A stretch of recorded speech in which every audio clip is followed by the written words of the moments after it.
You can see the screen. Okay. You can join the plane. Okay, we should be live and ready when you are, Madam Chair. Okay, all right. I'd like to welcome everybody to our work session on Monday, September 26, 2022 at 4:03 in the afternoon. We have 3 items to discuss during this time. The first topic being 1A, the opportunity to participate in the Village Public Safety Officer Program with attendance from the state of Alaska VPSO Director, retired Colonel Joel Hard. So I'll turn it over to our city manager. Thank you, Madam Chair, and I'm going to go ahead and share my screen here.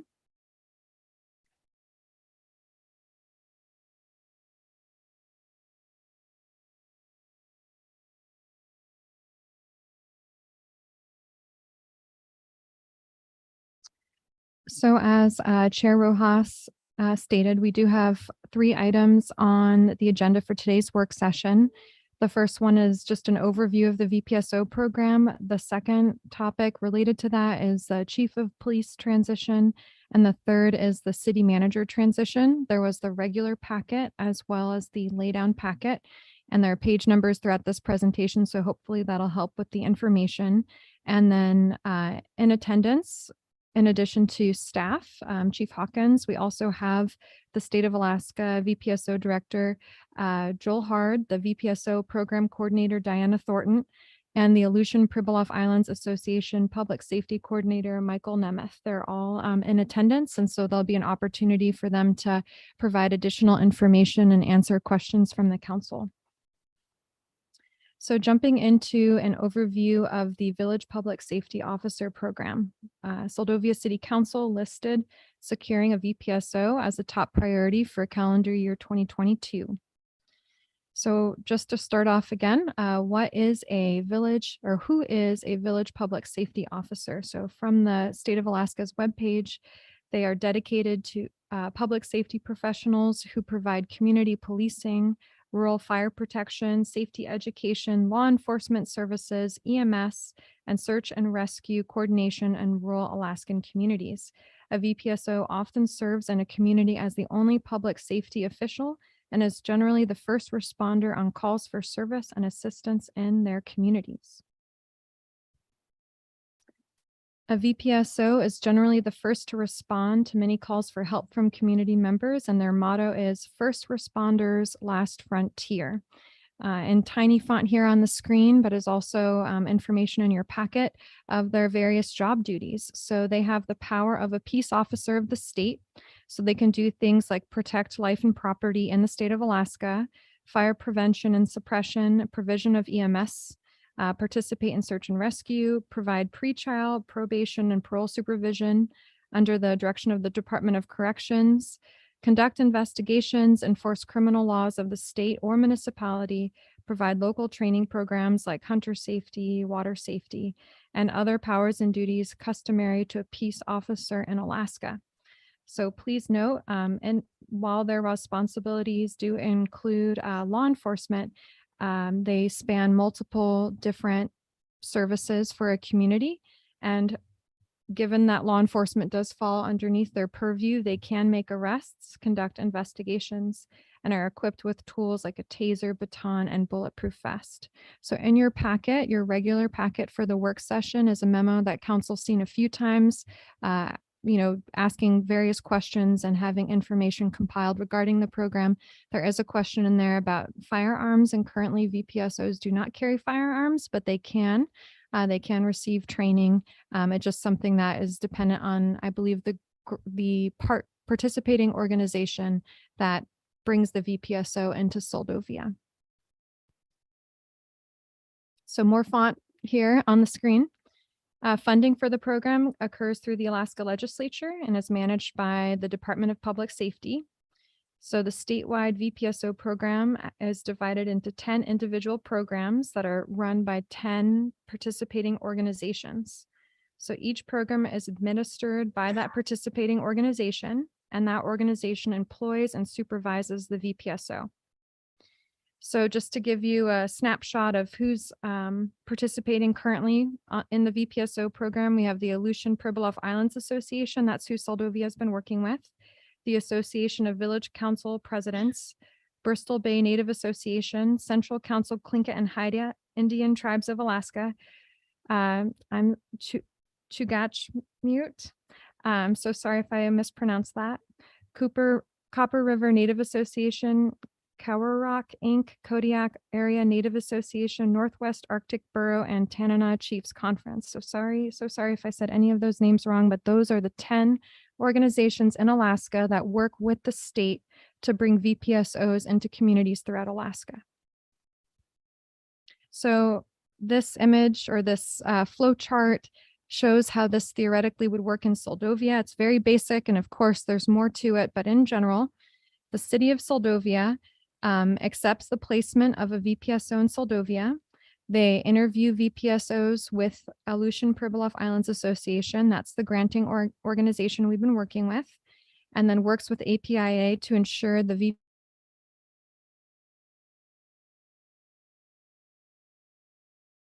partnerships formed between all the organizations to make it happen. So next we have Aleutian Pribilof Islands Association. They're the organization that participates in the VPSO program with DPS. They supervise the VPSO, they provide them support and partner with the city and state. So that's why you see the VPSO below them. And then right next to Aleutian Pribilof Islands Association is the State of Alaska Department of Public Safety VPSO program and the Alaska State Troopers, because each VPSO is provided a trooper or team of troopers that work with them, in addition to the VPSO program staff that work with APIA. So it's an extensive and important relationships that make the program possible, but this is I was just trying to come up with a very basic model to show how it would work in Soldovia. So at the regular council meeting agenda for tonight, there is a resolution that would permit the city to enter into an agreement with APIA, the Aleutian Pribilof Islands Association, that says that we as a city are okay with a VPSO being placed in Soldovia. So with the passage of that resolution, it means a VPSO can now come to Soldovia. And I just wanted to really emphasize that by having a VPSO in Soldovia, it does not preclude the city from hiring and having its own police force. So just because council says yes or approves this evening, the council can decide to continue providing the same level of service within our own police department, and if that is a consideration of the council. So as mentioned earlier, we have 3 people that are on Zoom and able to answer questions as well as provide an overview of information to the council. We have Director Joel Hard, Coordinator Diana Thornton, and Coordinator Mike Nemeth. So Joel, I don't know if you want to kick it off first, but the floor is open to you if you'd like to provide an overview, or Mike or Diana, and then if council has any additional questions, this would be the time to ask them to our partners. And it looks like we're getting them promoted to panelist. So thank you, Rachel. This is Joel. Can you hear me? We can hear you. You know, that was a really comprehensive framework of the program.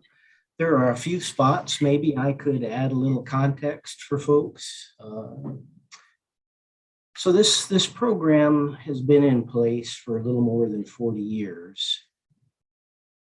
And it was developed because the presence for public safety in rural Alaska was inadequate. You know, I started my trooper career about 41 years ago. And at the time we had about 308 troopers. And of course, you all know that 308 doesn't get cast very widely across a state this large.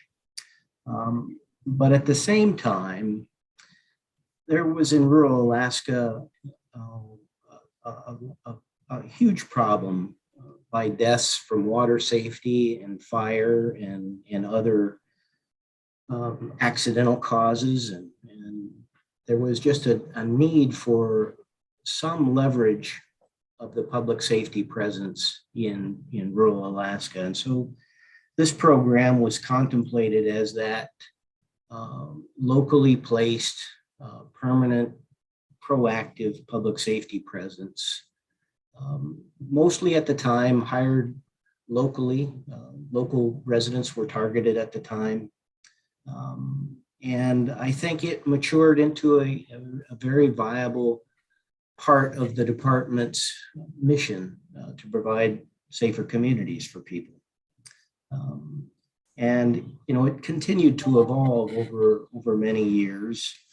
And I think in more recent years, it has languished for a lot of different reasons. But mostly because some of the ways the program was created put VPSOs at a disadvantage.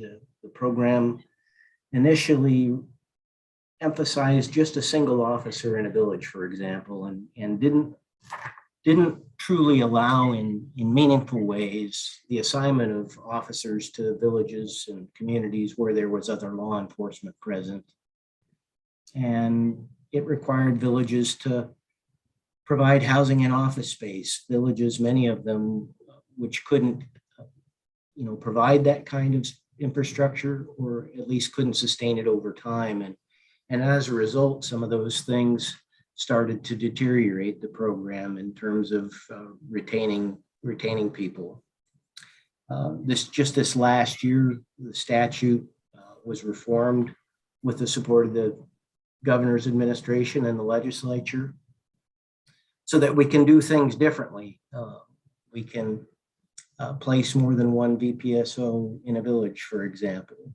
Wages were enhanced in a huge way. We have the ability to travel VPSOs between villages while we cast this program more broadly. No longer do villages have to support the program in terms of providing housing and infrastructure like office support. It's not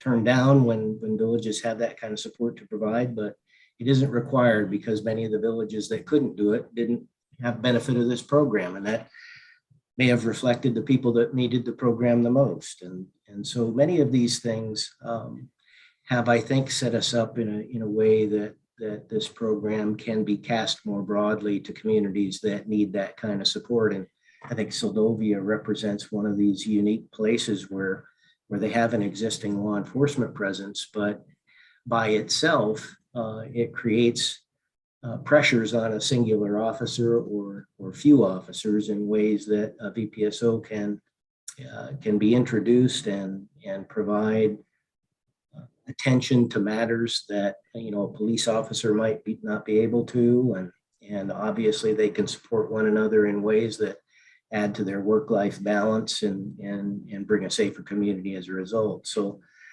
I do think this is a great opportunity to discuss the program and see how it can fit in a place like Seldovia, where it obviously has water safety issues and fire needs and EMS supports and search and rescue related functions that this program is very specifically targeted to address. So I guess I'll leave it there and see if members of the council have questions, and we can go from there. Does the council have any questions at this point? George, Nathan? Yeah, we've read in paperwork that we have on the program that the VPSO officers are not armed. Is that always true, or are there certain programs that are part of this overreaching program that would involve being armed? So currently there are no armed VPSOs. By law, the state cannot oppose the arming of VPSOs by the grantees that participate in the program.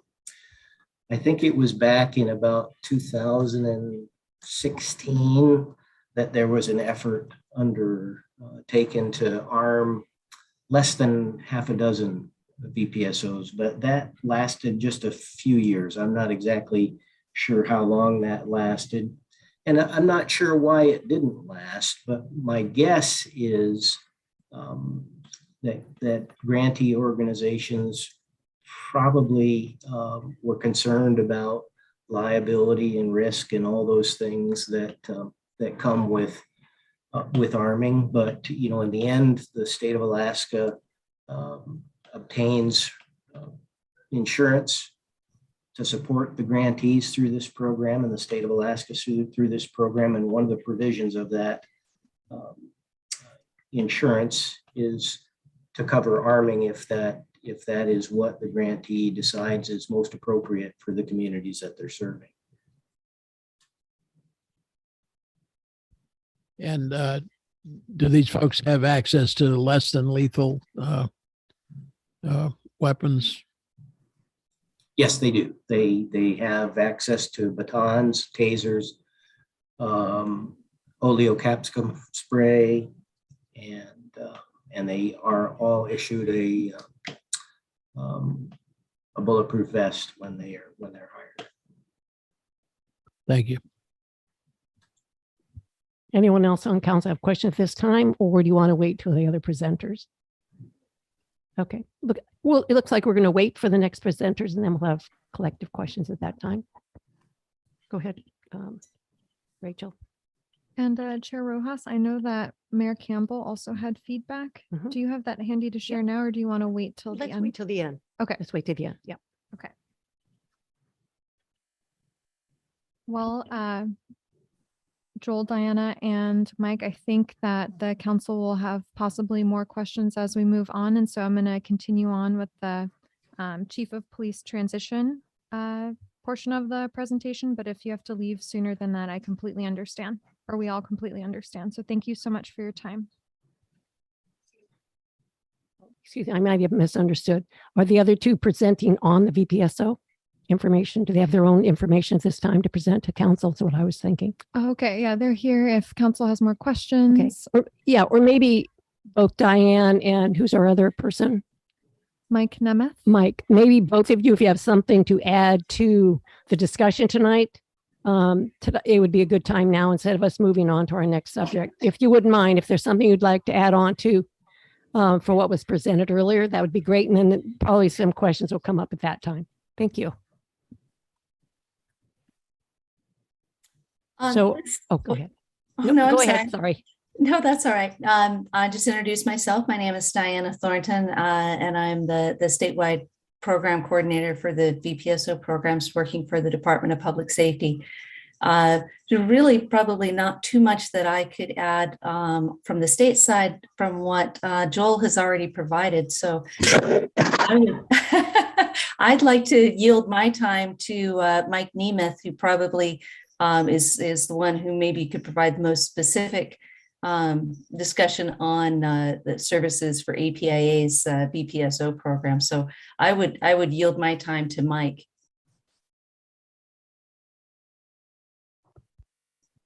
Okay, thank you, Mike. If you would take over. Yes, Madam Chair. Can everybody hear me? Yes, loud and clear. Okay, thank you. My name is Michael Nemeth. I am the Public Safety Coordinator for the Aleutian Pribilof Islands Association. I have been a village public safety officer for the last 20 years, and I have been in the position of Public Safety Coordinator for the last 10 of those 20 years. APIA has pretty much been involved with the VPSO program since the program's inception. We have 8 village public safety officers right now within our organization's program.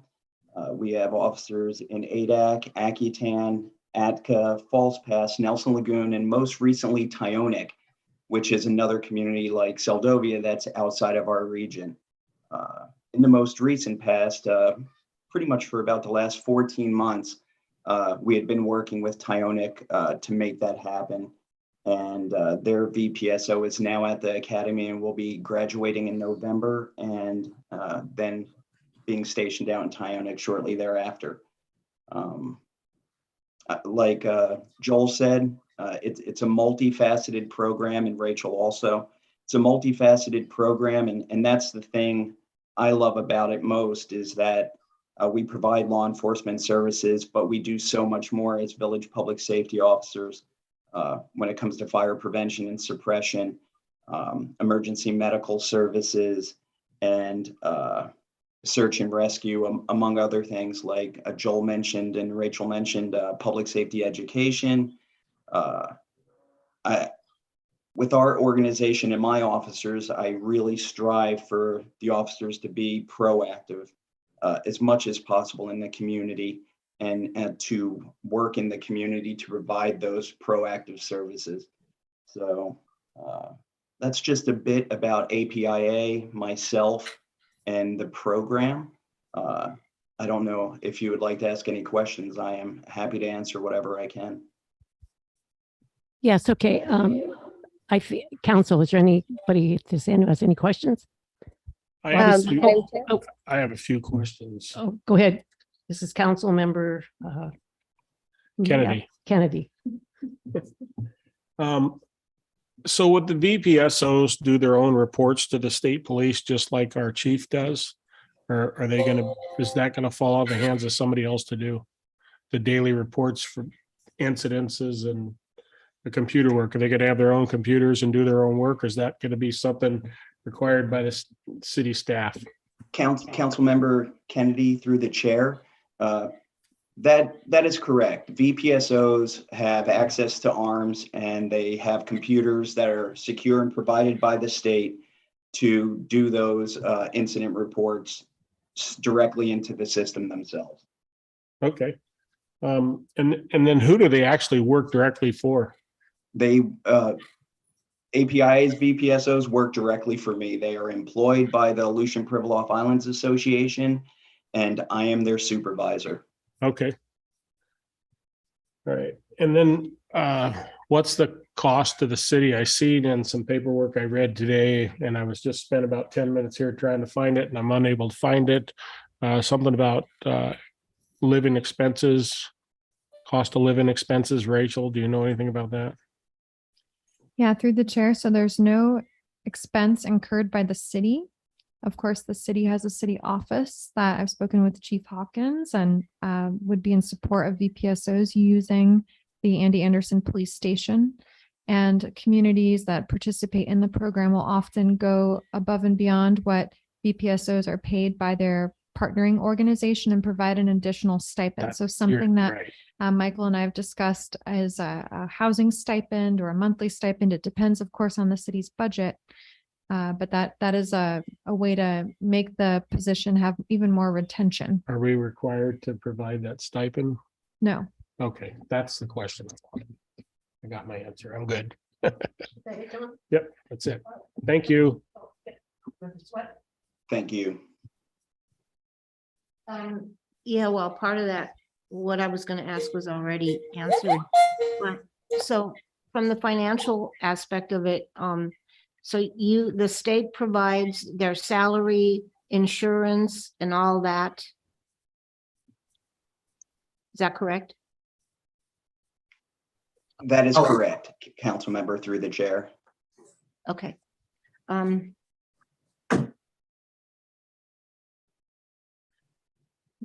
Well, I certainly would not be opposed to giving a little stipend. I mean, if the state's going to cover most of that, that's quite an expense, you know, that we don't have to incur. So, yeah. And the other question I have there been any issues with your VPSO or things that have arisen from them not carrying a gun?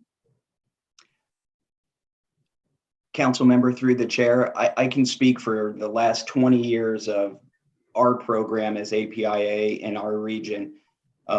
No, there have not been any issues in my 20 years with the program within our region related to VPSOs being unarmed. Actually, we're very fortunate, knock on wood, that within our region, it is rare that we even have to fight somebody into cuffs to take them into custody. So use of force has been very low within our region and our program in the 20 years that I've been within the program. That said, back in I believe it was late 2012, 2013, Tom Madole, a VPSO, was murdered in Manicodic in the Bristol Bay Native Association region. And granted, he was unarmed, but nobody could say that if he was armed, if it would have ended any differently. Okay, thank you. And just one more question. Who decides whether they carry a gun or not? Like if we get a VPSO here in Seldovia, can the city decide they want him to be armed and then you approve that, or how does that work? I'm just curious. Ma'am, through the chair, basically, like Director Hard said, it can be done, and I believe some organizations are looking into that right now. If the city of Seldovia wanted their VPSO armed, I would need to bring that to my president and our board and basically pass a resolution allowing that, and then move through the process to have, if it was a VPSO who hadn't received the proper firearms training, to have that VPSO attend a transition course, which does exist, a 3-week transition course to become an armed officer. Hopefully that answers your question. Okay, thank you very much. Anyone else? Yes, Madam Chair, it looks like Okay. Councilmember Payton. Councilmember Payton? Go ahead. Yes, thank you, Madam Chair. I'm sorry if this has already been covered. My coverage is a little spotty here today. I was just wondering, so I'm sure this is probably a basic function of a VPSO in rural Alaska, but here in Seldovia, we do have quite a bit of black bear traffic. And in the past, I know our police officer, Chief Andy, would live trap and relocate. And that hasn't been a function that's been really active in the last couple of years, just for lack of just somebody present who could or would do that. I was just wondering if that's a function that they would be willing to do here. So I guess that's my question. Are they prepared to? Is that something, a function that they provide, dealing with bears in that way? Council member through the chair. This is Michael Neiman speaking again for APIA's program. In our region, we have no black bears, but we have brown bears. We've never done any live trapping, and that's interesting to me. That could be an option there. We do haze bears, and Joel hasn't mentioned, nor have I yet, that VPSOs, as of right now, in an emergency situation, can take up a firearm and respond, and that includes animal-related calls such as bear calls. So in our region, bears have been hazed with firearms in the past, and bears sadly have been put down with firearms in the past. But the live trap option, me as a supervisor would have no problem with that if we could figure out how to get them the proper training. So I don't see that as an issue. That would be something we could work through. Perfect. Okay. Yeah, I think that there's a general policy and feeling in the community that we don't want to just like put down every black bear that finds its way into someone's trash can. Sure. But maybe Crystal Collier and the environmental department could give you the names. I think Mike Bowes is our local ADF&G officer. But anyways, I think that if we were to pursue this, that would be something that would be really, really handy. Thank you.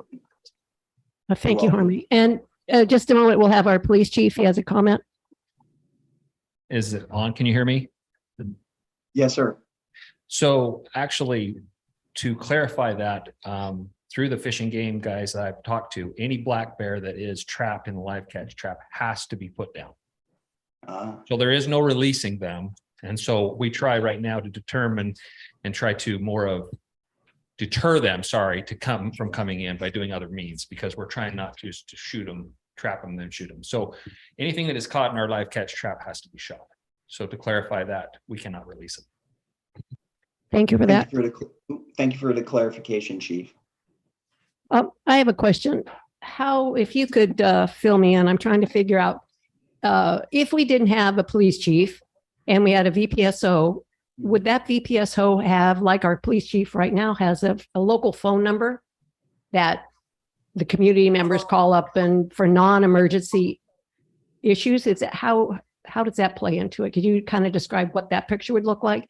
And then also, when you're setting up between the city, even if we had a police chief also, when we set up the duties of the VPSO, that is done with an MOU, talking with our city manager, our staff, lining out issues that are important to our community to add on to the duties at the, could you explain how that works and how that plays out, if you would, if that made sense, please? Sure, Madam Chair. I'll try to answer your questions. You know, it's interesting with VPSOs usually being the only public safety presence in the community, say in our region. They have a phone number that they're on call 24/7, 365. So be it an emergent issue or like, we don't have 911 in our region, in the communities where we have village public safety officers. So those officers are contacted directly by phone or by VHF radio for any emergent or non-emergent situation, if that makes sense. So they would have a phone number that community members would have, and they could be called directly for emergent or non-emergency situations. Okay, thank you. Did that answer the first question? Absolutely, it did. Thank you. Okay, all right. And then, you know, we have job duties kind of lined out within their SOP, their standard operating procedure. And that's something that I make my officers sign for annually with any updates, or even if it isn't updated, just saying that they've received the SOP, they've read the SOP, and they understand the SOP. Those job duties are very specific to the multifaceted position that village public safety officer is, but we could absolutely address any concerns that you had or the council had or community members had relating to public safety issues in the community. That would be a non-issue for me. It's something I do every day and have done for 20 years as a VPSO and now as the public safety coordinator. Okay, thank you. Sorry, I turned myself off. That being said, thank you. That was clarifying it. Just to lay out the picture a little bit better for us, how would it work? The information right now in town, if there's an issue, if the police chief, if there's something goes on with our police chief, that information is relayed to his boss, our city manager, and then they take care of the issue, or a community member calls up the city manager has a discussion with our chief of police. How would that look if we didn't have a chief of police here and there's an issue that came up and it wouldn't necessarily go through our city manager? They would actually, the chain of command would be go through you via the city manager. Could you fill me in on how that picture plays out? I'm not sure what type of incident you're speaking of, so it makes it a little more difficult to give you a good answer, I think. Yeah, But okay. Oh, sorry for interrupting you. Go ahead. No, please go ahead, Madam Chair. Oh, I was just saying a non-emergency issue. Let's just say the easiest thing, a complaint. Let's say a complaint comes in to something that went on in town or something, or out the road. Sure. How does that person address that? If you could let me know. A complaint as of A citizen someone, complaint. So someone let's say breaking the law, or let's say a citizen complains about it, VPSO action, or they witness something going on. How do they get that information? If they feel like they were ignored, or if they feel like they weren't heard, it's not like they can walk to the city manager and ask that, or city manager, is that correct? Or how would that work? no, okay, I see what you're saying. So it would be a complaint about the village public safety officer. Is that correct? Yeah, let's just use that for an example. Okay. Yeah, as their supervisor, I would hope that they would come directly to me. You know, the city of Seldovia, hopefully we could post my number somewhere, or somehow get my number and contact information out to the community members also. If that person brought that directly to the city manager, then of course the city manager or whomever could contact me and bring that to me. And then that's something we'd work through for sure. There's a couple of different ways. It just depends. They could contact me, but if they contacted someone else first, that as long as that information is brought to me, then we could address that situation. Okay, great. Yeah, that's what I was trying to find out, the chain of command. And so it would be the onus on us to make sure that people know what the chain of command is and who to contact. Thank you for Yeah. your response there. Thank you very much. And like I said, Madam Chair, if somebody did go to the city manager or to someone else within the community, within the city organization, that person can bring that information to me, and then I could contact the person who brought the complaint directly. Either way, we would make sure we were able to square away whatever issue there was. Hey, thank you. If this, anything else? Yes, okay, yes. Councilman Madam George. Chair, what, or Mike, what, a good many of our police interactions deal with vehicles, either speeding, DUI, whatever. Are these folks going to be supplied vehicles? Will they use their own vehicle? Can they make a vehicle stop? How does that work? You know, I believe it's Councilmember Kennedy through the chair.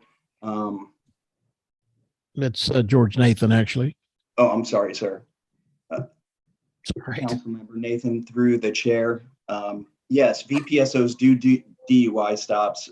I've made a number of DUI arrests in my time in the field. And you mentioned vehicles. I don't have Seldovia in my budget for this year. So I would not be able to provide a vehicle that I'm aware of at this moment in time for Seldovia, but the goal would be to provide a VPSO vehicle like I do for my other officers in the other communities. So they would have a sufficient, safe law enforcement vehicle to carry out their duties in. Thank you. I got just one more. We have access to 911 in this area here. Would these folks be able to respond to a 911 call? Now, this might be a question for the chief if he's still there.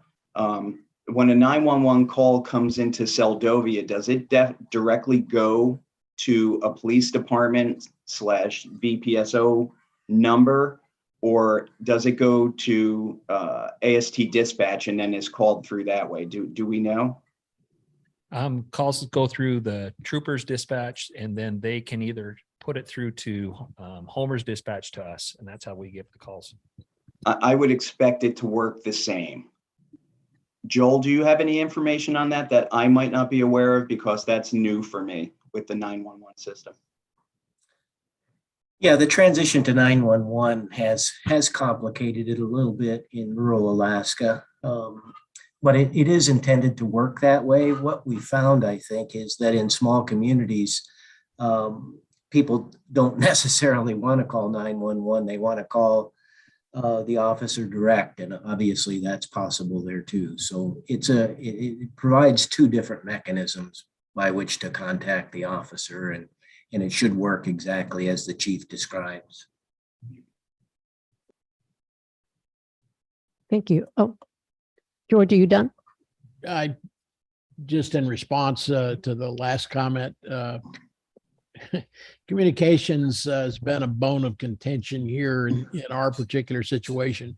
Our chief, of course, is primarily concerned with town. Outside of the city limits is where we come into problems with, not problems necessarily, but a little more complicated dispatch situation. And that's what Clayton was describing was a situation where a call required a response outside of town. Within town, we would be directly notified. The citizen might call 911, or he might call our our police chief directly. But the outside of the city limits is where we would be involved with that 911 primarily. Okay. Is that a artifact of your contract for Yes. service with the Department of Public Safety? Is that? That's involved in that situation also, yes. Well, obviously, when things don't work as well as we want them to, we can certainly come to the table and figure out how to make them work better. In the end, the benefit of a VPSO in your community is you have a Department of Public Safety representative right there. And I can see where, trying to secure your public safety representation from Soldotna Kenai or Homer might be a little more difficult, but because that public safety representative is right there in Soldovia, this might be easier to tackle in that respect. Yeah, thank you. Yes. Yeah. I don't know who this is a better question for, but it's my understanding that VPSOs responding in city limits is relatively new. Has that been going well? Are there power struggles between if we kept a police chief and had a VPSO? I know there's supposed to be laid out contracts of who does what, but has it been an issue that has come up? I'm sure there's always could be, but I don't know if that's been a big problem. I'd like to see us keep both and have those work together, but I don't know, has it become an issue since this has started? So Mike, I can try to answer that if you like, from a Go ahead, statewide Joel. perspective.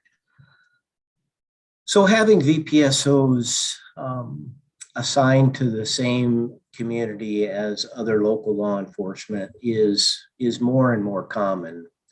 But I would say that's more and more common with village police officers and tribal police officers, not necessarily class 1 city police departments, right? The idea being that DPSOs would be deployed to very rural communities where those don't typically exist. Soldovia poses a little bit of a unique situation in that respect, but I don't think it's one that would result in any kind of conflict between the two entities. And I guess I'll just spend a little bit of time on that. Village public safety officers are not intended to replace police officers. So the police force for the state of Alaska is the Alaska State Troopers, and the village public safety officer does not replace them, and it's not intended to replace them. It's intended to bring a different layer of public safety presence that more proactively is able to develop relationships at the community level that recognize issues before they become large issues. It doesn't mean they don't have a law enforcement function in place, but it's not intended to be a police force. It's intended to be a very broadly charged public safety presence that addresses fire safety, water safety, EMS, search and rescue, and law enforcement. But if a community already has law enforcement, it would be additive to that typically, not always, but typically. And there would be a coordination effort to link the two in ways that the cooperation adds to a very coordinated effort in the community, not one that would be counter to one another and causing conflict. That would defeat the very purpose of having a VPSO in the village or in the community, would be for that person to create some sort of tension between authorities. I hope that answered the question. Yeah, thank you. I just was curious. Could I make a Yep, comment? go ahead, please, This is Chief. Chief Hawkins. I'll tell you right now from what I've seen and being here, what a village public safety officer, how I could see the benefits with it. That time off is where I see the big transition, where we have the troopers that are trying to respond or take things by phone. We will have officers here, village public safety officers that can fill in so that when your police is handling the normal calls on day to day in the city, the village public safety officers can assist them in backup. And then when they're off, take over and have that, so they can have that time off. And the same thing could happen where if they need backup, the village public safety officers need to back up the chiefs right here. So to me, I see it as I think it's a really good relationship that could work out. And it would definitely improve the conditions with the police to where they might last longer. So to say, I mean, I just think that that's your problem right now is you've got one officer, one by himself. And I still see it the same way. The chief will handle the city calls inside the city and assist outside like he does. But the village public safety officers are there to assist them and he's there to assist them. I think it'll be a great relationship. Does that sound right? I'll let you guys answer that. Chief, this is Michael Nemeth. I think it sounds right. What you just said, it makes total sense. You know, spending 10 years in rural Alaska myself and being the only officer, that's why most village public safety officers don't make careers of it. It's difficult to do without somebody else there. You know, somebody where you actually do get real time off and you're not on call 24/7, 365 for years at a time, unless you leave the community. So no, understood. Yes, thank you. I don't know if there's any more council members have anything to say before we go to the public, but I am totally in favor of moving forward with the VPSO. I see it as a benefit of, just as our chief police said, it's like having a deputy and to help out. And so I really appreciate your time. If the council has no more questions, we'll go and see if anybody in the public has any questions or comments. I see Miss Laurel Helps. Hi, can you hear me okay, Vivian? Yep, can hear you loud and clear. Oh, terrific. Thank you. And thanks for the folks that have called in today. Really appreciate the information that you're sharing. It was especially important to note that this program is not intended to be in place to replace an existing infrastructure. And as a first-class city, obviously, Seldovia has had law enforcement for a number of decades and primarily one officer and at sometimes a deputy. So we do have the model in place to where we could bring a deputy in. And, you know, I don't feel that the need for law enforcement has changed to where we would need to add. I guess what I'm feeling is that we budget for something because that position exists, because that's the need that exists. And I would caution if we ever got to the point of having a discussion of removing that chief of police position. So with that, obviously it's exciting to think of any program that would provide a service at no expense to the city.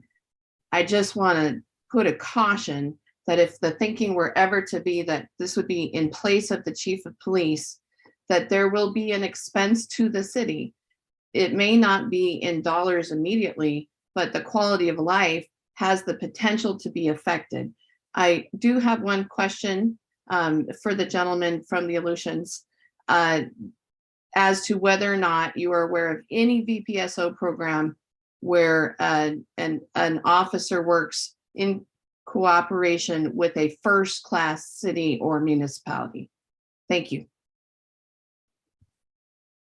Ma'am, this is Michael Nemeth with the Aleutian Pribilof Islands Association.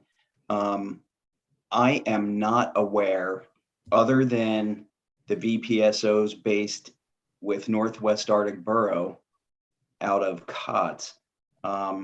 Joel, would you have more information on that, or Diana, relating to a VPSO in a first-class city with a department?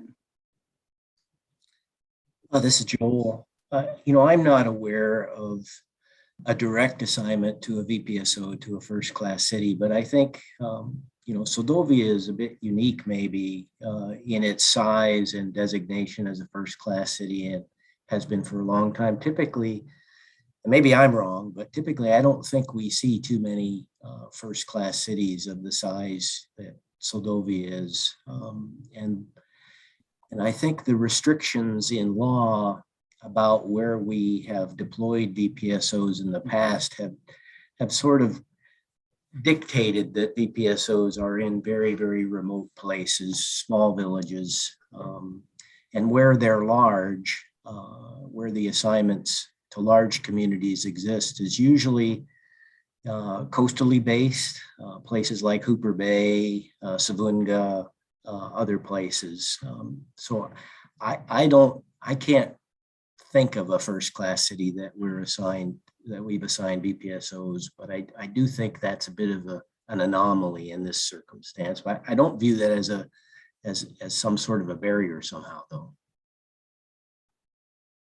Thank you. It looks like Diana has her hand up. Yes, Madam Chair, I just did a quick Google search of the first-class cities in Alaska. It appears that there's 4, Heidelberg, Pelican, Seldovia, and Tanana. We have VPSOs in Pelican and Tanana. We don't have a VPSO in Heidelberg. Thank you.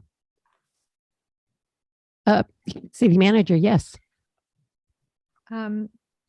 Hey there, Michael. I know that earlier you had shared with me that the city of Adak had transitioned due to budgetary constraints its police force to full VPSO.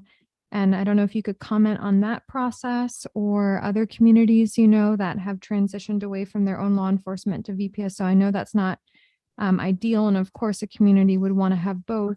But just curious what else you've seen in the state of Alaska in regards to the VPSO program helping with law enforcement. Rachel, through Madam Chair. In my region, the city of Akutan had a police department prior to my coming into the program, so over 20 years ago. And then they phased out into just having village public safety officers. And in Akutan now we have 2 village public safety officers. The community isn't very large itself as the community, but they have the largest Trident plant in the Northern Hemisphere there. So when they're running full, there's 1,600 plus additional folks in Akutan visiting the bar and being part of the community. You mentioned Adak, and I guess it's probably somewhere around 7 years ago now, Adak approached us and wanted to look into the VPSO program and phase out their single officer police department that they had for many, many years. That process was actually fairly easy for us. The city manager at the time for Adak grew up in one of our rural communities, and his father was the VPSO in that community for 9 years. So he grew up in a VPSO, a village public safety officer family. So he understood it. He knew what it was like. He knew what to expect of the officer and the program. So that was actually an extremely easy transition for them and easy for us adding that community. I don't know if that helps, Rachel, or if there's something you'd like to ask me related to that I didn't touch on. Oh, no, that was helpful. Thank you, Michael. Madam Chair, it looks like we have a public comment from Dr. David Chambers. Yes. Hey, can everybody hear me? Yes, we can. Please state your name. My name is Dr. David Chambers. I'm the volunteer medical director for EMS. And thank you for allowing me to come, Madam Chair. I just had a couple quick questions from an EMS standpoint. If you look at the data on the police calls that I was provided from 2021 to 2022, it looks like 9% of the calls were medical. And that's second compared to all the total number of calls. And, we've been blessed with a chief here who's a paramedic. And not only does he respond to calls, but him and his wife are very high-level providers. So they've been a tremendous impact for our EMS system. My first question would be, for a village safety public officer, how are they medically trained?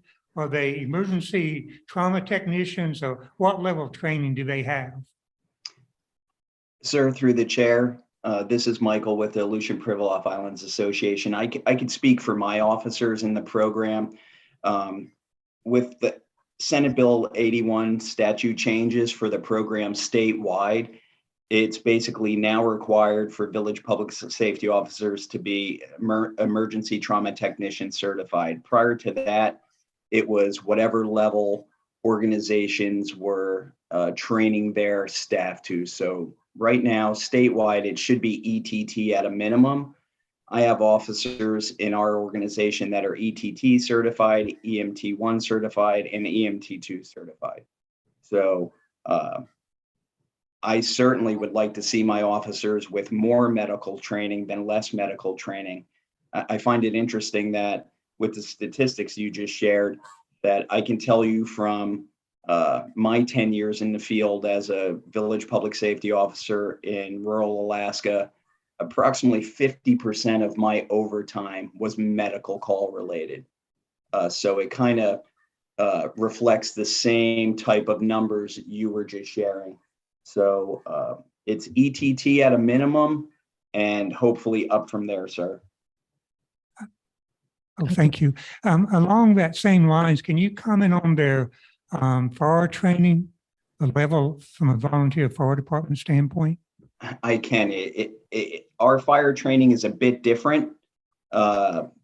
Basically, for small, extremely rural departments that don't have access to fire trucks or SCBAs and the ability to maintain those and fit test regularly. VPSOs are trained and certified in what's called the Rural Fire Protection Specialist. It's a state certification through the state of Alaska. And as of right now, it's a 96-hour training, and it covers a whole gamut of firefighting, but it's all based on exterior firefighting. There's no interior firefighting in the training for village public safety officers for the reasons that I spoke of a minute ago. So it's exterior fire training. It's portable pumps, hoses, learning to draft water from, be it from hydrants with a pump in front of the hydrant to be able to get better pressure to the fire, or it out of a water source like a creek, river, bay, ocean. There's ventilation, there's fire prevention, being able to provide fire prevention education. A lot of it's proactive related to home safety surveys and things of that nature. It touches on wildland firefighting, because at least in our region, in our communities, we have dump fires that turn to grass fires, which are wildland fires basically on a regular basis. Just in the recent past, we had approximately 1,200 acre fire on Adak, and they were able to control that fire and keep it from burning the Loran station in the rec center in the community, and all it did was burn grass. So we were blessed there. But if you'd like to ask more specific questions, I'll try to answer them, but it's basically exterior firefighting with an emphasis on safety for the officer in the community. Oh, thank you. Two more quick questions. Sure. One is, somewhere in the paperwork I was reviewing, it said that the village public safety officers are paid on an hourly basis for 37.5 hours per week. And then I was informed that they're on call 24/7. Can you help me clarify that? Do they have a certain number of hours per week, or are they on call 24/7, and how is that? Yeah, This is interesting. Yes. The 37.5 hours a week you saw was probably the document that I created for Rachel for APIAs. There are some organizations that do work 80-hour weeks, but our organization is a 37.5 hour week. They are paid hourly. And if they have call outs after whatever schedule they're working, they are paid overtime for those hours. Okay. And I'm sorry, Madam Chair, one more quick question. Whichever way we go, it looks like there's going to be a delay from trying to find a new police chief or hiring village public safety officers. Can you comment on the timing of that transition? I mean, if a council decides that we want to have a public safety officer, does that happen next month and we get a fully certified officer? Or is it the 2-year training requirement that they have 2 years to complete the training? And I was reading somewhere that there's a possibility of having rotating officers from other village. I mean, during our interim, when we are without local law enforcement, is that also an option? Sir, through the chair, Joel, I'm going to start this and please pick up where I miss because I know I'm going to miss something here. I'm sorry, I lost my train of thought with that one. They kind of rolled together. Okay, the first question is the timing. If we decide that this is something the council wants to proceed with, what kind of timing are we looking at before we have a fully certified? Because, to be certified, these people are highly trained. I mean, you're talking about greater than 800 hours of training. Can you comment on the timing of all that? It all depends on the applicant, sir. It's interesting. I mean, we could get an applicant who is a certified police officer that would need to do a transitional course possibly with the state of Alaska. So for Alaska statute, that course happens once a year. Correct me if I'm wrong, Joel or Diana. I believe in February it will be of 23 is the next one, a 3-week course that usually brings laterals up to speed with Alaska statute and gets them certified in their tools. That said, we could wind up with a VPSO applying for the Seldovia VPSO position, somebody who's already in place and fully trained. So it's one of those things where it could take a month, it could take 3 months or longer. And then if you're talking full certification, because as of right now, the fire portion of the training, which is required for VPSO certification, that training is only once a year. And then we'd also, if the person is an ETT or above certified, we would have to get them into a class to provide that training at some point as soon as possible. So it can be time consuming. It just depends how the stars align basically, and what type of applicants we get for the position could definitely affect that timeline positively or negatively. Well, if I could just interject, we have a lot to do. We have a lot to do in the next 45 minutes. So if we could summarize any more questions, and did you have a follow-up? I'm sorry, David. No, thank you for your time, Madam Chair. All right. So I think we are going to, and I will express from our mayor, I will reiterate it when we go through resolution, that our mayor is would like to move forward with the VPS model immediately through our into our system, and he would also like to start with one VPSO, and then that individual would cross train with our police chief, which was David's concern if we have a police chief here at the time that we're getting a VPSO. So that discussion about how long it would take, first of all, we need to get a resolution in place that we are in favor of that. If there's any final words you want to give with us, we'll do that. Otherwise, we need to move on with the rest of our agendas. That's okay, Rachel? Sounds great. Thank you. Otherwise, thank you, gentlemen, and Diana. And I think somebody's going to hang on till a city council meeting later on. Is that correct? Right, Michael, at least Michael. Okay. If not, Joel and Diana will be with us too. And yeah, looking at the clock, 5:07. I'll try to go as quickly as I can through the material, and then we'll see if we need to budget more time for a meeting in the future, another meeting in the future. So thank you so much, Joel, Michael, and Diana, for your information. We're going to transition now to the next portion of the work session. If my slide will work here. Okay, so this is just a little disclaimer before entering into this conversation that regarding the Chief of Police and City Manager transition, these are options proposed for this evening's meeting. So they're options, but council, of course, doesn't have to take any into account or everyone into account. It's totally up to the council. We have Chief Hawkins available here to answer questions and provide feedback regarding his experience as a Soldovia Police Chief. You know, council can decide today that we need more time or information before giving me feedback on how you would like to see these two positions move forward. And just to add that some of the options that you're going to see tonight are coming before the council given the city's limited financial standing, particularly regarding the general fund. So in FY23, the general fund funded 98.5% of the chief of police position and 45% of the city manager position. And when we look at the overview of the general fund, this isn't the latest diagram schematic, but it shows the trend of the general fund, of the fund balance, which is this blue line here, decreasing.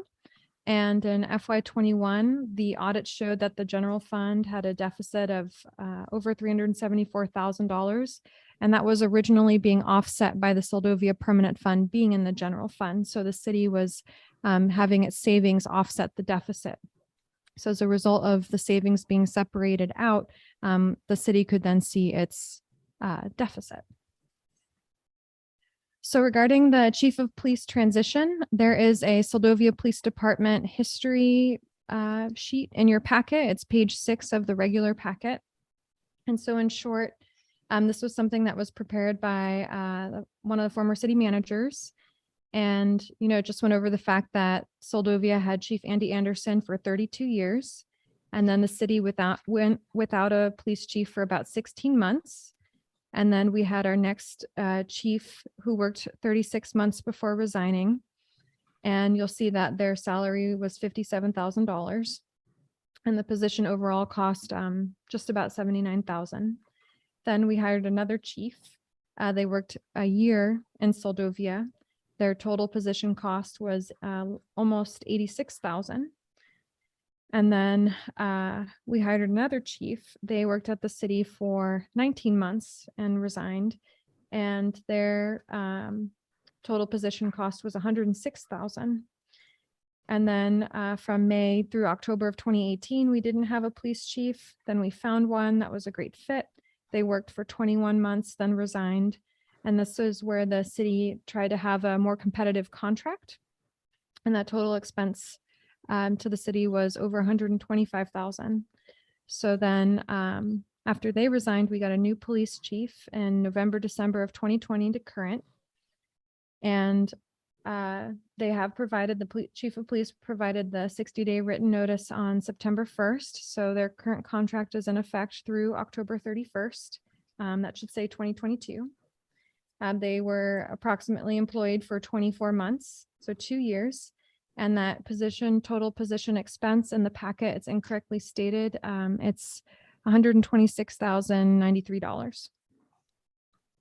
And then separate of the personnel expenses that come with having a chief of police, of course, you have operating expenses like fuel for the truck, building maintenance of the office, but the city also has to have separate police professional liability insurance.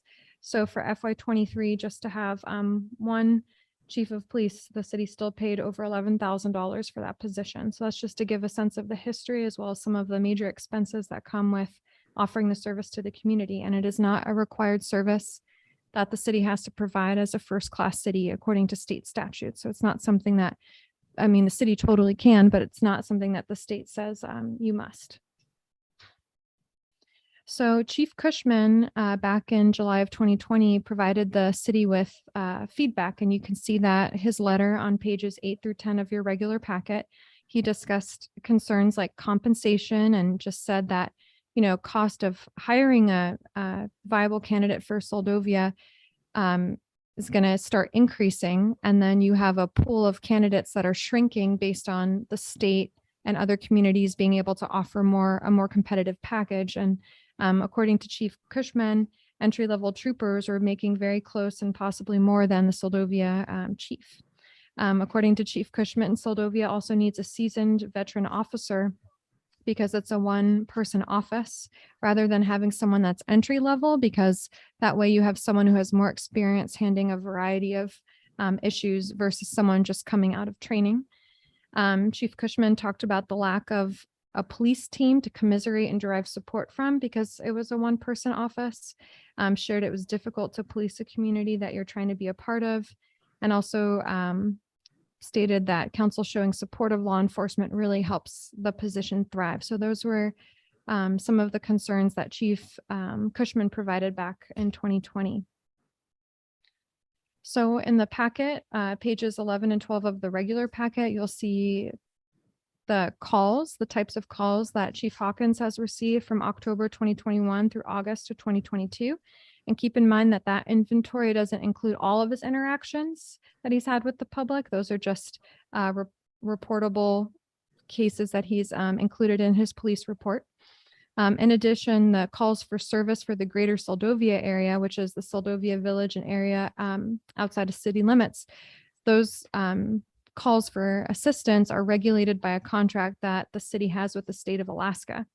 So assuming if the city moved away from being able to fulfill the terms of the contract, then the city wouldn't receive that annual amount from the troopers to support the chief of police position being in Soldovia.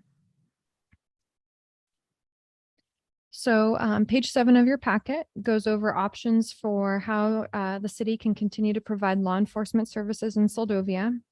And of course, there's more options. These are just ones that have come together for this meeting. But option A is no restructuring. We just keep the current model.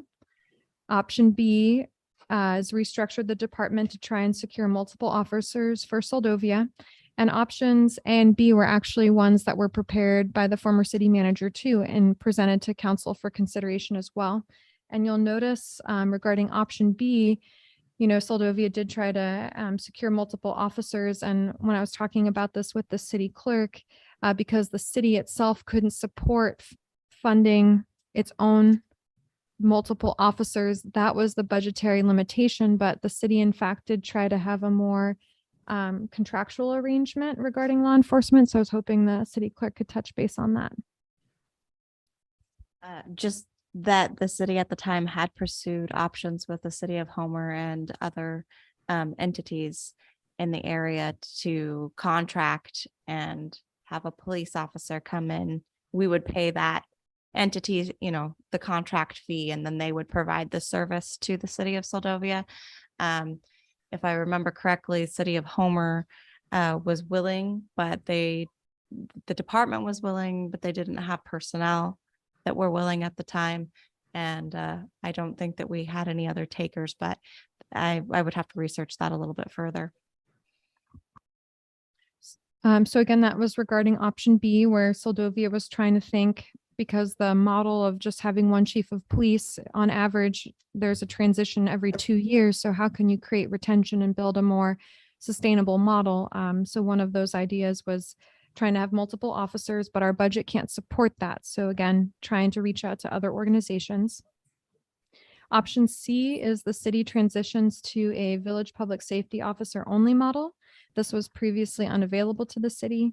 Option D, keep the current model of having a one chief of police and then also secure a VPSO, or another option that was brought to my attention is secure a VPSO and hire an officer and not a chief of police. But you'll find, especially when looking at the salaries that officers are making, they're very much comparable to a chief of police salary already.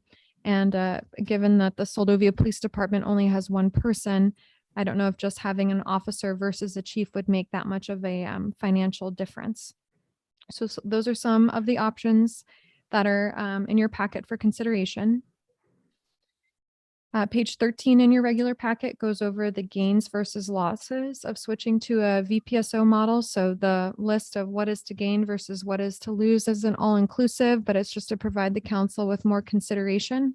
The transition from having a chief of police to VPSOs in Soldovia would be budget savings of over $140,000, which would be significant considering the city's deficit and our deferred maintenance and critical maintenance needs of other assets in the community. There's other ways that that funding could be channeled in a way that could be really effective for the level of service that the city would like to provide residents. For example, hiring a grant writer to do water and sewer grant writing, harbor grant writing, putting that money towards a stipend for first responders to try and get a fire chief because Soldovia doesn't have one.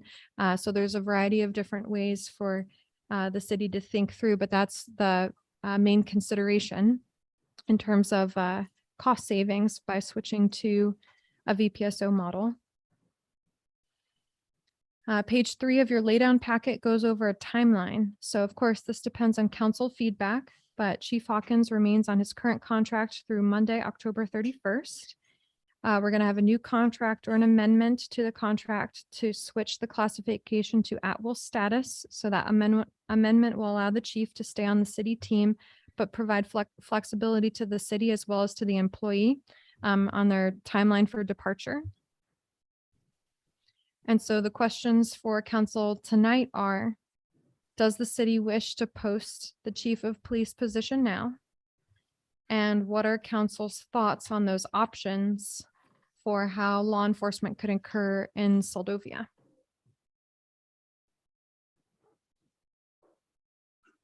Is that it, Rachel? Thank you.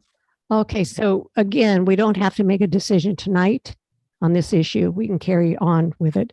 But for council right now, actually, Police Chief, would you like to say a few words before we start discussion?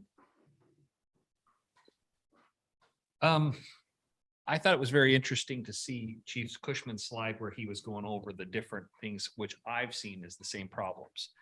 A few things I would like to, and also I found it very interesting too, that when we were talking to Michael, that he even brought up that a police officer alone doesn't last very long. VPSO alone doesn't last very long. And we're starting to see that. And you can see that that's obviously a trend that's going on. It's not that they, I don't know what it is. You just need to have multiple officers or some help or assistance. It's just one of those things that just doesn't work by themselves. I did want to address one issue though. I was brought up to me, there's a thought of, well, let's just hire an officer and not a chief. Well, I was talking to Rachel about this and Chief Cushman's slide says you need someone experienced. Well, not just experienced, they are the ones that answer to. It doesn't matter what you call them. They're going to be the chief. And if you don't get someone that's experienced, how are they going to know how to handle those kind of calls by themselves? Who do they rely on? Not only that, if you don't call them the chief, who do they go to and complain? Well, that's not the guy that I need to talk to then. I want to see a supervisor. Is that what we want to deal with all the time? So I would caution on saying, be careful on hiring an officer and not calling him a chief. Does it really matter? Well, to some people it does. And I think that is, and you need that experienced officer. What is going to be the difficulty is hiring someone for what you're paying a regular officer for, they could start out for. So you need someone that is willing to come over here and do that. That's a difficult thing. So, but if you guys have any questions at all, I'm glad to answer what I can or give you my opinions or thoughts or whatever. I'm here for anything you guys got. I want you to know that leaving was not against the city. I have felt no bad. It was what I have. It's kind of a thing I'm trying to, for my family, to improve my family situation, what's going on. So it's not that I don't want to leave in a bad situation. And I had told Rachel that I would be willing, if my schedule works out after, to stay as long as I could if you guys will accept, but I totally understand that if you hire someone else or say no, then it's done and there's no hard feelings. So any questions, I'm here to answer. Okay, thank you. Council members? Madam Chair. Yep, go ahead, George. Well, I'm the guy that cooked up the idea about not hiring the chief. So I'd like to comment a little bit on what I meant by that. What I said, or what my idea was, maybe I didn't communicate it very well. I feel that by advertising for a police chief, we're going to get applications from people who want to be a police chief. Regardless of what we call the position, the guy's a policeman and he's the only one. I think if we were right up front with that in our announcement for someone to fill the position, and say we're looking for a one-man police force rather than a chief. Sure, he's the chief. He's going to be the chief, and we'll call him the chief. But all I'm saying is we're receiving applicants from not really the right strata of person. Of course, we're looking for somebody who's experienced. Maybe he's even been a police chief, but the application should look for a guy that realizes he's going to be the only guy. And then just in follow on, I think this is a golden opportunity for us. I believe that if we had a VPSO that was in position to back up and cover days off and so forth for a police officer, we not only would attract a different person, a more fair deal for him, we'd also, I think, be able to pay him a little less. When we were looking for a policeman, we hired Plain. I wanted to search within large city police departments down in the lower 48. I'm just watching the news. I'm absolutely sure there's lots and lots of people in law enforcement today that would like to be somewhere out of the city they're in. I think maybe a phone call to a couple of police union officials in different cities, just to inquire if anyone was interested in this kind of a position, or if they would hang a bulletin on the wall for us, might get us down a road that could get us someone here that could do the job and that would be happy here and be able to stay here for a career rather than just a little gig. But then I'll just shut up by saying I'm in favor of keeping the city position for a policeman and try to get a VPSO to go with it. I think the combination of the two positions would be good for us. We should be able to get the kind of coverage that we need, keep people happy, and cost us less money. Thank you, George. Anyone else? I can't see if are you getting ready to click? I can't tell. Oh, I'd be in favor of posting the chief's position and see what we get application wise. And just get it through it. I would be in favor of posting the chief's position and seeing what type of applications we get. And then also, I don't see the harm in trying to acquire both VPSOs and see where that gets us as well. And maybe we can have this discussion further once we see what type of applicants we get. yeah, if I may.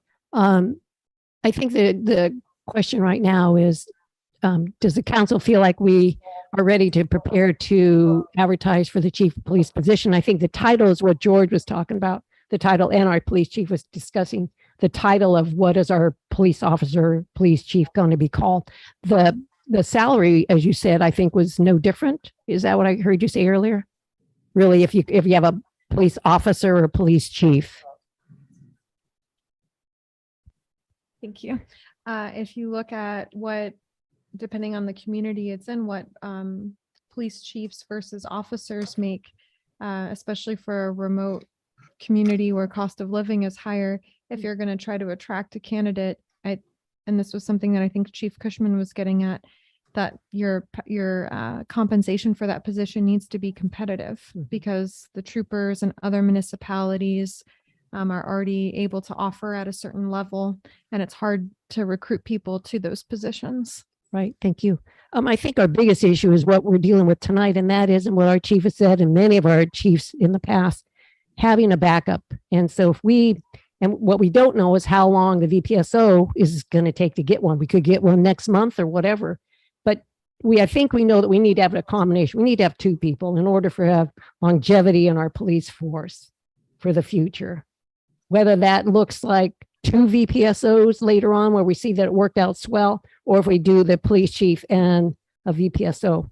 I'm not sure if everybody on council, I don't know where Harmony's at, has enough information, or do you feel like we need to meet again or discuss this a little bit more as far as Madam Chair. Betty? Are we ready to post the position now? Jen, were you going to say something? Oh, is Harmony, are you trying to speak to us? Yeah, I mean, I'm in favor of both positions. I think that it's been overstated. I think that we've known it for a long time. Our police officer needs that backup, and this is such a great opportunity for our community. I think we should pursue a VPSO. I'm in favor of posting sooner than later for the police decision or the police position. I don't know, maybe there's a couple of things that we could add or change to how the position looks. But I actually have to jump off for the rest of this meeting. Those are my thoughts on what we've heard so far. Thank you, Madam Chair. Okay, Jen, were you? Yeah, I definitely think we should post the position. He's gonna, just like you said, it doesn't matter what you call him, he's the chief, it's the only one. They're gonna read it and know that they're coming into it as the only one. They're not under false pretenses that they're running a whole department. They're coming in knowing they're the only one, regardless of what they're called. Bottom line, we'll probably never, ever have enough money to make it that enticing to be the only person to come and live here. It's a tough place to live, especially to fill a position like that. We're never going to have enough money to do that. Not that someone's not going to take the position. Obviously, people apply for this position. We don't need to hire somebody that's right out of the academy. That's on us. If we feel like they're not going to fill that position well, then let's not hire that person. I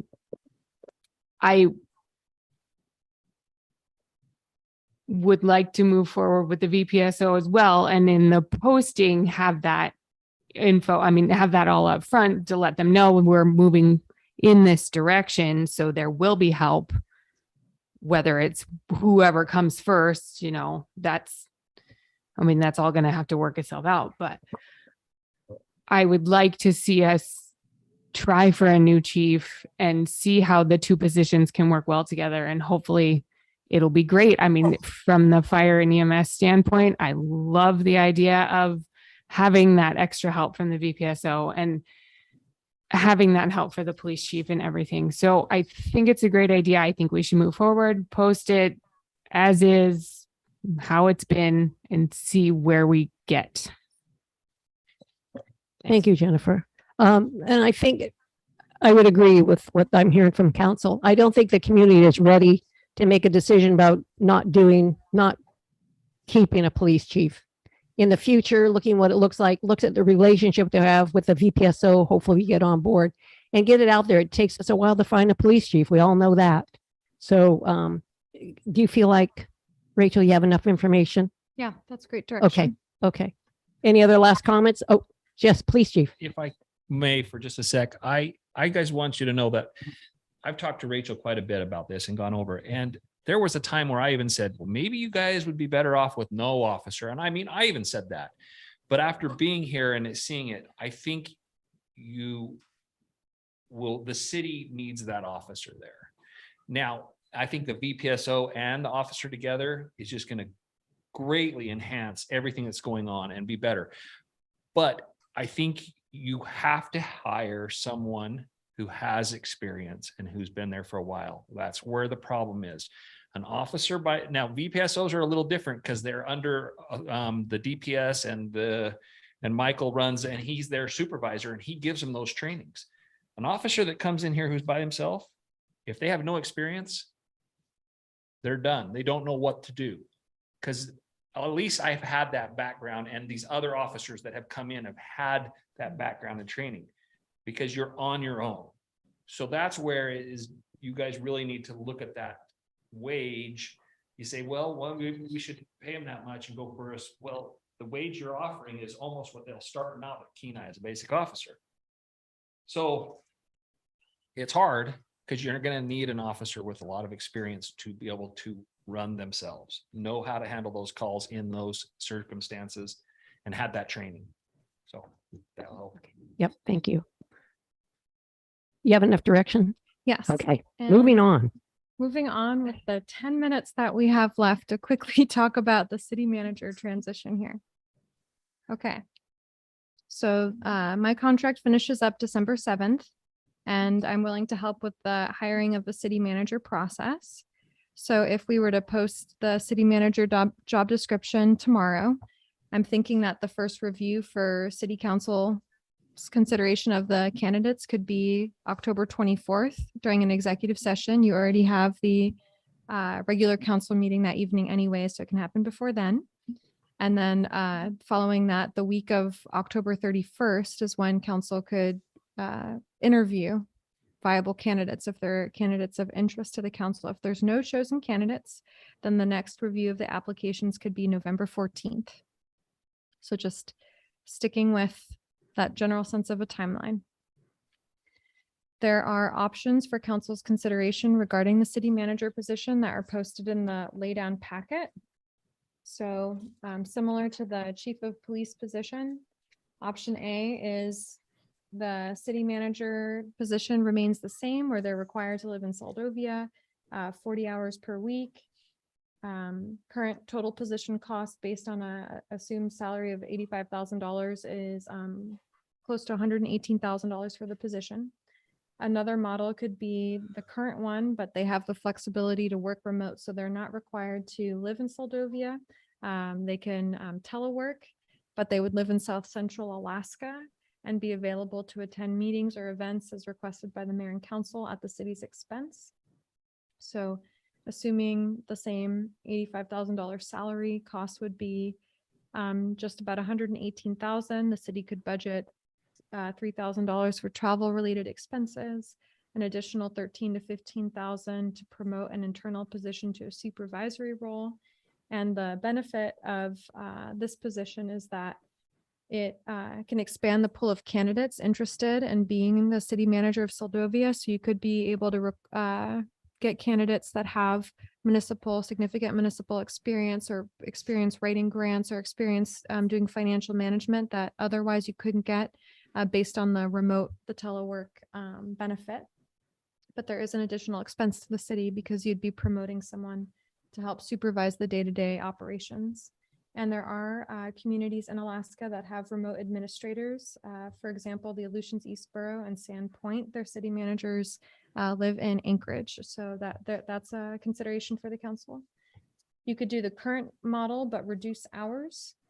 So you could change the position to 32 hours a week, assuming the same hourly rate that they would make at a $85,000 salary. Total position cost would be about $97,000.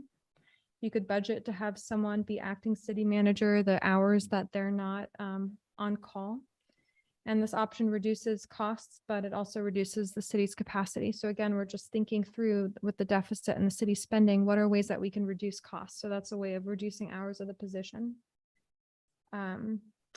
Another option is you can do the reduced hours of 32 hours a week and flexibility for remote work. And that would still be more cost effective than having a full-time in-person city manager in Soldovia, but there would be additional expenses, including budgeting for travel and promotion of an internal position to supervisory. And, depending on the city's budget, the city could increase their hours to 40 per week, but that's just the thought of 32. So like a Monday through Thursday position. Another option is you could take the city manager position and combine it with other positions. So you could have a city manager, city clerk, or city manager finance officer. I don't think you would have candidates currently at the city interested in that based on the combination of those positions, but that's what other cities have done when facing not enough budget to afford all the services.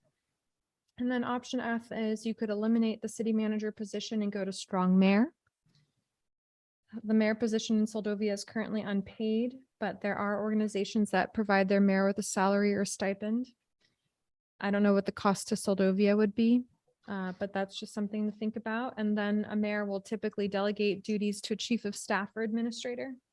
So then if the mayor that comes in would like to do that, where they're like, hey, I want to create a position that helps me run the city, then that would possibly put the city in a situation where it has to restructure its staff. And then in order to have a strong mayor, according to Alaska statute, you have to repeal the manager plan, which would mean that the council would pass resolutions to repeal the manager plan and then put the question before the voters. And then if the voters are in favor of it, then you would update all of the code to reflect that you're a strong mayor.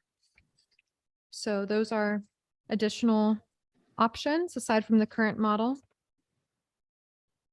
So does council have any thoughts on those, or do you want to stick with status quo? Yeah, that's a lot. Let me read what our mayor sent to me earlier. As far as the city manager transition, if I may, you wouldn't mind? Okay. For Rachel, he said, I would like us to be able to utilize her as long as possible until springtime or at such time as that we have a turnover of a new city manager. Item 2, in terms of city manager options, I'm okay with the status quo or a hybrid model that would allow a city manager work remote part of the time. I personally don't think it's critical that they live on the Kenai Peninsula, but travel to and from would have to be negotiated. 3, I think the only way we could reduce other than 40 hours a week is to see what additional duties the clerk could take on, if any, and offset the salary increase might close as a wash, though, he said. Bottom line, number 4 is a city manager posting. I think we need to be flexible enough to be able to negotiate with the right candidate if circumstances permit. I don't think we take a hardline approach that keeps us in the box, limiting our finding a solution. So that's what our mayor said. Yes, George. I think if we look back at the last series of city managers we've had, it started, I believe, with Tim Dillon, where the city council at the time decided that it was time to try to attract some talent. We had quite a long string of people who weren't necessarily bad, but they just weren't really professional city managers. And the last 3, I think, were a order of magnitude better than what we'd had in the past. And the decision was made to pay whatever it took to attract the kind of talent that we wanted. I think that's a track we should stay on. We've made it work so far. I think you'd have a hard time finding that Rachel cost us more than she produced here as far as the results of the things she's accomplished. I think that the city manager should be a person that lives at least in the greater area, or even we could even live in that too in town. I don't think we want somebody to sit and catch a can and mail her job in. The city manager, I think, needs to be a member of the community, and we need to start beating the bushes and find that person. It's out there somewhere. It's just a matter of finding them. Okay, thank you, George. Anyone else? I think we're at a position where if we don't advertise, then we don't know what's available. And if we don't get applicants, then we look at possibilities of hybrid situation. But do you think we need more time to discuss this? I don't think we need to get this posted right away. What is your feelings on the time frame that we could work with? If the council feels like we need to discuss this a little bit more, look over the options, or just get it advertised and then see what happens. If we get nothing, then we revisit options again. But anyhow, city manager. So I'm just doing a temperature check. It seems like status quo. I'm seeing some head nods. Looks like it. Yeah, I would agree with you that, we don't, maybe there is somebody who's wanting to take that job as is. If we don't, if we don't look, we don't know. I don't necessarily like the idea of not having them physically here, although I don't know if that is, we're holding on to something that we don't need to, but if we can fill it, let's try and fill it. And if that's becoming an issue, then we explore that option of the because I see the pros and cons, and especially, if we get back to budget, when you start talking about having to have some kind of chief of staff type thing, or having more money put into the local staff because we have this person that's not here, it seems like that's not a good way to move forward, I guess. I don't but I'm in favor of posting it to see what kind of applicants we can get. Thank you. Bobby? Um, You're on. yeah, so having been through this a few times, I see every time we post a position, it gets a little bit more difficult. We have to pay a little bit higher salary each time. And we got very, very, very lucky with Rachel, but we haven't been really lucky every time. So I'm in favor of keeping it status quo for now, posting the position, seeing now 2 years later, since we've posted this position, what comes up, who applies, what kind of money we're looking at. And if that doesn't work, go to plan B, whatever that is going to be. Got it. Okay. And in the interest of time, because that sounds good. If you go to the original packet, you have the city manager job announcement that was used for me. And so in following recruitment guidelines from ICMA, I've updated the job announcement, and that's in your laydown packet.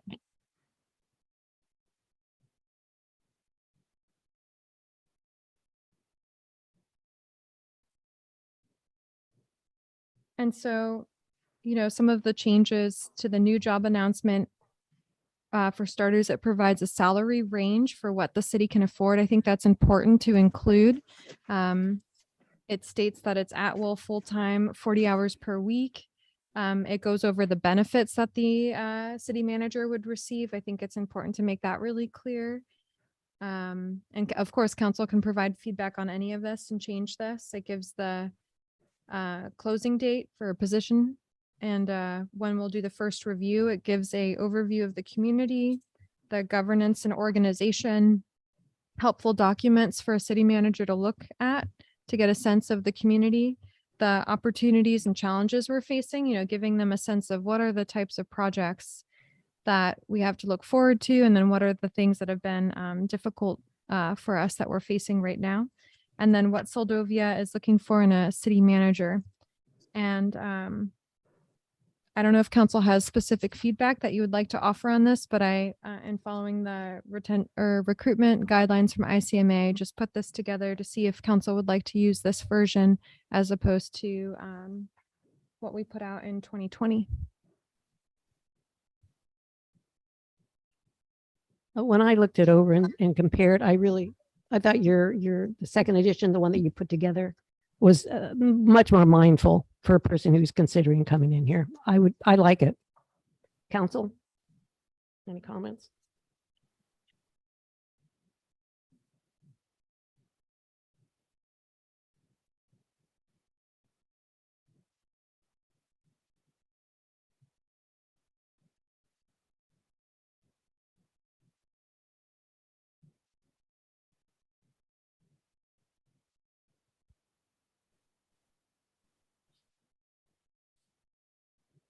Do you all want to have time to look at it and give feedback later on? I'd to like the to have a office, city chance to office? look at it. Okay.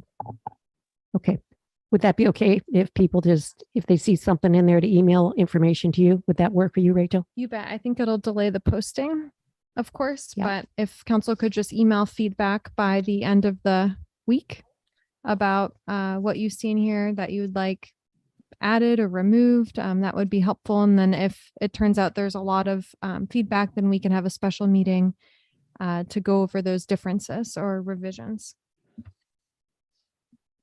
Okay, if that works for everybody? Okay. All right. Okay. You good? Yes. Okay, I guess we can take a little, yes. We do have on the agenda comments of the audience one more time. Okay. If Is there they- anyone in the audience that would like to say something? I didn't see any hands, but I'm not sure if I can see that far. I'm not seeing any hands raised at this time, Madam Chair. Okay, thank you very much. Okay, we will adjourn this meeting for about 10 minutes and come back. All right. Thank you.